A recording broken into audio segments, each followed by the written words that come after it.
अस्सलाम वालेकुम ख़वातीन व हज़रात। नेबलिंग हार्ट्स की एक और नई एपिसोड के साथ मैं हूं आपका होस्ट दानियाल सिद्दीकी। आज की इस नई एपिसोड में हमारे साथ एक बहुत ही नामवर कार्डियोलॉजिस्ट डॉक्टर रेहान रियाज मौजूद हैं।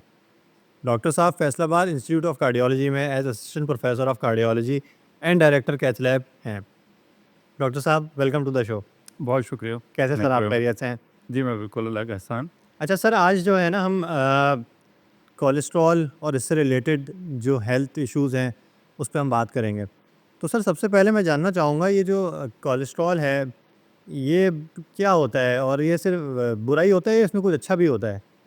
देखें कोलेस्ट्रॉल जो है वो एक बुनियादी जुज़ है हमारे जिस्म का। और कोलेस्ट्रॉल जो है वो अच्छा भी होता है और बुरा भी होता है। अच्छे कोलेस्ट्रॉल अगर आप लेबॉरेटरी फाइंडिंग्स की बात करें उसे हम एचडीएल कहते हैं, जिसे हाई डेंसिटी लिपोप्रोटीन्स कहते हैं, और बुरे कोलेस्ट्रॉल को हम एलडीएल कहते हैं। सही। अच्छा सर, तो ये कोलेस्ट्रॉल ज़्यादा होने से या कम होने से हेल्थ पे किस तरह इम्पैक्ट पड़ता है? आपके इल्म में होगा कि दुनिया भर में अमवात की सबसे बड़ी वजह दिल की बीमारी है। दिल की बीमारी से मुराद मेरी है कि जिसमें दिल का हमला होता है या फॉलिस का हमला होता है या शरीयानों में खून की कटांगों में खून की कमी हो जाती है। तो उसका बुनियादी वजह जो है वो कोलेस्ट्रॉल की ज़्यादती होती है। यानी गंदे वाला कोलेस्ट्रॉल, जैसे आप लो डेंसिटी लिपोप्रोटीन कहते हैं, वो बॉडी में इकट्ठा हो जाता है और अच्छे वाले कोलेस्ट्रॉल की कमी हो जाती है। और उसकी वजह से शरीयानों में जो है वो कोलेस्ट्रॉल डिपॉज़िट होना शुरू हो जाता है और जिसकी वजह से ये सारे मसाइल होते हैं। सही। अच्छा सर, ये बताइएगा कि ये जो कोलेस्ट्रॉल जो हो जाता है हमें, तो उसमें क्या-क्या चीज़ें इम्पैक्ट करती हैं? यानी कि जीन्स का भी कोई रोल होता है या डाइट का भी कोई रोल है? इसको अगर ज़रा-सा आप ब्रीफ़ कर सकें। देखिए कोलेस्ट्रॉल जो है वो, जैसे मैंने पहले अर्ज़ किया कि कोलेस्ट्रॉल हमारे बॉडी की बुनियादी ज़रूरत है। फ़ैट्स जिसे कहते हैं, हमारा जिस्म का एक बुनियादी जुज़्व है, हमारे खुराक का बुनियादी जुज़्व है। अब कुछ बंदे होते हैं जिनमें ख़ानदानी तौर पे कोलेस्ट्रॉल ज़्यादा होता है। उसे हम हेरिडिटरी कोलेस्ट्रॉल कहते हैं या फ़ेमिलियल हाइपर कोलेस्टेरोलेमिया कहते हैं, कि जिनमें ख़ानदानी तौर पे उनकी जीन्स इस तरह की होती है जिसमें कोलेस्ट्रॉल की ज़्यादती होती है। वो कुछ परसेंट पॉपुलेशन होती है, और कुछ होती हैं जिसमें हमारे अपने फैक्टर्स होते हैं, यानी अपने अवामिल होते हैं जिन्हें हम उसमें कंट्रोल नहीं कर रहे होते। मसलन अगर मैं एग्जांपल दूं कि आपकी डाइट में बेइतदाली, यानी मुतवाज़िन ग़िज़ा का ना खाना और चिकनाई तली हुई चीज़ों का ज़्यादा इस्तेमाल करना, मुर्गन ग़िज़ाओं का ज़्यादा इस्तेमाल करना, गोश्त को बेतहाशा खाना, ख़ास तौर पे आप अगर बीफ ज़्यादा इस्तेमाल करते हैं, मटन ज़्यादा इस्तेमाल करते हैं, फिर आगे आ जाते हैं अपने वेट को ना कंट्रोल करना, पैदल ना चलना, स्मोकिंग इवन आपका कोलेस्ट्रॉल बढ़ाती है। फिर कुछ बीमारियाँ होती हैं जिसमें कोलेस्ट्रॉल बढ़ जाता है। तो ये कुछ फैक्टर्स हैं जिनकी वजह से कोलेस्ट्रॉल बढ़ता है, और कुछ और जीनियाती तौर पे भी कोलेस्ट्रॉल कुछ फैमिलीज़ में ज़्यादा होता है। सही। अच्छा सर, हमारे यहाँ ना एक सोसाइटी में एक बड़ी नॉर्मल चीज़ आपने देखी है, चीट डे कहलाता है। तो डाइटिंग कर रहे होते हैं, फिर कहते हैं हफ्ते में 1 दिन 2 दिन चीट डे कर लेते हैं, कुछ नहीं होता। लेकिन वो चीट भी फिर ऐसी होती है कि आप देखें वो फिर वो पूरे महीने का हिसाब बराबर हो जाता है। तो आप क्या कहते हैं इस हवाले से कि मतलब ये करना चाहिए, ये जो चीट है? वैसे तो चीट नहीं करना चाहिए। देखें, इसमें जो मेरा पॉइंट ऑफ व्यू है ना, कि जब चीट डे भी होता है या कोई भी डे होता है, अगर आप उसमें खाने में बेहतियाती करेंगे तो सबसे पहली ज़्यादती आप अपने साथ कर रहे हैं। मैं ये अक्सर अपने पेशेंट्स को भी कहता हूँ कि आपके लिए दुनिया में सबसे इम्पोर्टेंट पर्सन कौन है? आप खुद। और आपके लिए क्या इम्पोर्टेंट है? आपका जिस्म। तो जब आप ये चीट डे करेंगे या कुछ भी करेंगे, कुछ भी आप अंदर खाएँगे, वो उस वक़्त ज़ुबान पे तो मज़ा आ जाएगा, लेकिन उसका लॉन्ग टर्म इफ़ेक्ट्स क्या होंगे? और वैसे भी as a south Asian population, यानी हम जो एशिया के लोग हैं और ख़ास तौर पे इस रीजन के लोग हैं, वैसे दिल की बीमारी के ज़्यादा ख़तरे में हैं। तो हमें ज़्यादा एहतियात करनी है। तो मैं पर्सनली चीट डे का कायल नहीं हूँ। सही।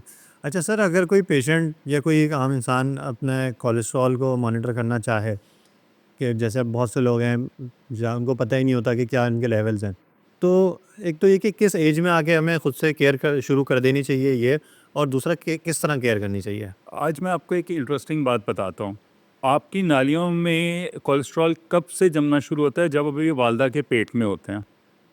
तो असूलन तो आपको शुरू में एहतियात करनी है, जब आप बचपन से ही आपने ईटिंग हैबिट्स बतानी है।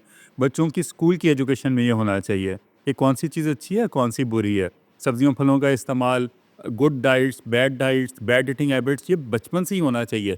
फिर लेकिन हम ये रिकमेंड करते हैं कि अगर आपको फेमिलियल हाइपर कोलेस्टेरोल नहीं है तो 18 साल से ऊपर आप एक बार अपना कोलेस्ट्रॉल ज़रूर चेक करवाएं, और अगर ये ज़्यादा होता है तो साल के साल आप चेक करवाते रहें। और अगर खुदा न खास्ता दिल की आपको बीमारी होगी है तो उसके पैरामीटर डिफरेंट हैं, उसकी वैल्यूज़ भी डिफरेंट हैं। और अभी अगर आपको दिल की बीमारी नहीं हुई तो हिफाजत के तौर पर, यानी जैसे आप कहते हैं प्रोफाइलैक्टिकली कि हिफ्ज़ मातकद्दुम के तौर पे आप अगर करवा रहे हैं तो उसकी वैल्यूज़ डिफरेंट हैं। अच्छा सर, जैसे ब्लड प्रेशर होता है, कहते हैं कि लाइफ टाइम मेडिकेशंस हो जाती हैं, तो मतलब एक बार आपको ब्लड प्रेशर हो गया तो बहुत ही मुश्किल है कि आप मेडिकेशन से हटें। तो क्या कोलेस्ट्रॉल में भी ऐसे ही होता है या ये कंट्रोल किया जा सकता है? देखें, कोलेस्ट्रॉल में जो है, अगर कोलेस्ट्रॉल की आप में ज़्यादती है तो आप उसे कंट्रोल कर सकते हैं अगर थोड़ी सी ज़्यादती है। क्योंकि आप अपनी अगर बॉडी फैट कम करें, अपना चलना फिरना ज़्यादा करें, डाइट के एहतियात करें, तो फिर कुछ हद तक आप कोलेस्ट्रॉल कंट्रोल कर सकते हैं। लेकिन ये 30% के करीब आपको कंट्रोल कर लेंगे। अगर आपकी बहुत ज़्यादा ज़्यादती है तो फिर आपको दवाई इसके बारे में खानी पड़ेगी। और दवाई के लॉन्ग टर्म खाने के कोई यहाँ पे बहुत ज़्यादा साइड इफ़ेक्ट्स नहीं है। हमारी जितनी भी दवाइयाँ हैं, जैसे ब्लड प्रेशर की दवाई है और जो कोलेस्ट्रॉल की दवाई है, हम वो 50-60 साल तक देते हैं विद लिमिटेड साइड इफ़ेक्ट्स। होते ज़रूर हैं लेकिन वो 1-2% ज़्यादा पेशेंट से ज़्यादा पेशेंट्स में होते नहीं हैं। तो पहले तो यही है कि लाइफ़स्टाइल मॉडिफ़िकेशन है, यानी ग़िज़ा में एहतियात, और बाकी जो है वो एक्सरसाइज़ वग़ैरह करें। उसके बाद अगर नहीं कंट्रोल हो रहा, आपको अपने नंबर्स कंट्रोल करने हैं। सही। अच्छा सर, अगर हम अपनी पब्लिक को बताना चाहें कि कोई 1 या 2 आप ऐसे फ्रूट या वेजिटेबल या कोई भी डाइट जो आप कहते हो कि आप सिर्फ़ ये ऐड कर लें अपनी डाइट में, जो कि आपको हेल्प करेगी अपनी कोलेस्ट्रॉल कंट्रोल करने में? देखिए, कोलेस्ट्रॉल कंट्रोल करने में हर तरह का फ्रूट और हर तरह की वेजिटेबल जो है वो ठीक है। एवरीथिंग जो प्लांट सोर्स से आ रही है, आप एक मोटा सा अगर हिसाब किताब लगा लें ना, ये है कि जो अगर एनिमल से आ रही है, इट इज़ नॉट सेफ। अगर जो प्लांट सोर्स आ रही है तो कोलेस्ट्रॉल उसमें बहुत कम होगा। तो मैं यानी if you are not diabetic, यानी अगर आपको शुगर नहीं है तो आप प्लांट सोर्स हर तरह का इस्तेमाल कर सकते हैं। उसके साथ साथ आपको जो है वो अपनी सैर में इजाफ़ा, फ़िज़िकल एक्टिविटी में इजाफ़ा और अपना वेट कम करना, ये सारा बहुत ज़रूरी है। सही। बहुत शुक्रिया डॉक्टर साहब। लास्ट में अगर आप कोई हमारी जनरल पब्लिक को मैसेज देना चाहें? पहले तो आपका बहुत शुक्रिया, आपने इनवाइट किया और बड़ी जो है वो मज़ा आया क्वेश्चंस में। बाकी मैं यही कहना चाहूँगा कि एज़ ए साउथ एशियन, हम जिस खत्ते में रह रहे हैं वहाँ पे दिल की बीमारी में बेपनाह इजाफा है। तो अपने नंबर्स कंट्रोल करें, और उम्र की लिमिट अब इसमें नहीं रह गई। हमारे पास पेशेंट्स आ रहे हैं जो बहुत यंग हैं, 20, 25, 30 साल के लड़के लड़कियां आ रहे हैं हमारे पास दिल की बीमारी के साथ। पहले ये बीमारी 50 साल से ऊपर देखी जाती थी, अब ये बीमारी यंगर पॉपुलेशन में शिफ्ट हो रही है।